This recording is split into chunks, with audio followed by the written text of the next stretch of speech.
নমস্কার, আমি জ্যোতিষ সম্রাট এমাজি। আজকে একটি নতুন ভিডিও নিয়ে উপস্থিত হয়েছে আপনাদের সামনে। আশা করি ভিডিওটি ভালো লাগবে।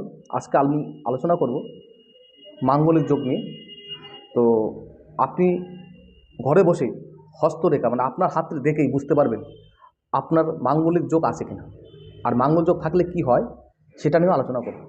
তো মোটামুটি আপনার করতালুতে যদি এই স্থানটিকে বুধের স্থান বলা হয়, এই বুধের স্থানে যদি একাধিক রেখা থাকে, যদি এরকম রেখা থাকে, তাহলে বুঝতে হবে যে আপনি মাঙ্গলিক। এছাড়া এই রেখাটিকে হৃদয় রেখা বলা হয়। এই হৃদয় রেখার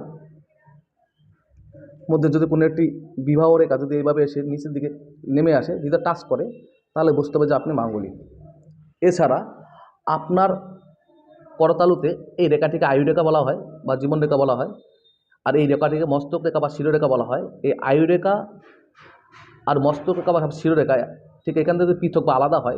এইভাবে যদি আলাদা হয়, তাহলে বুঝতে হবে যে আপনি মাঙ্গলিক।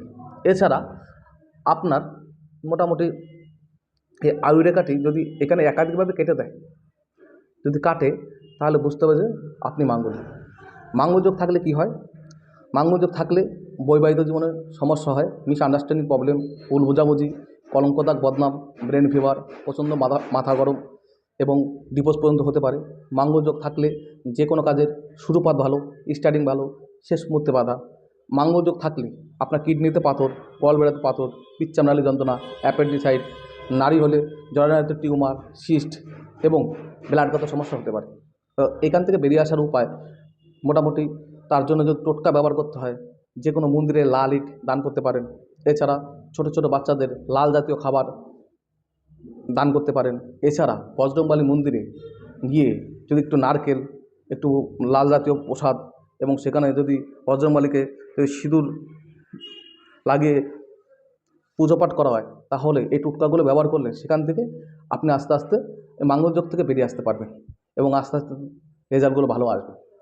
তো তারপরেও যদি নিজে নিজে ডিসিশন নিতে না পারেন, ভালো যে কোনো একটা জ্যোতিষীর পরামর্শ নেবেন, নিয়ে সঠিকভাবে মাঙ্গলযোগের প্রতিকার করাবেন, তাহলে আপনার জীবনটা সুন্দর স্বাভাবিক হবে। তো জীবনটা সুন্দরভাবে কাটবে, আগামী দিনগুলো উজ্জ্বল হবে।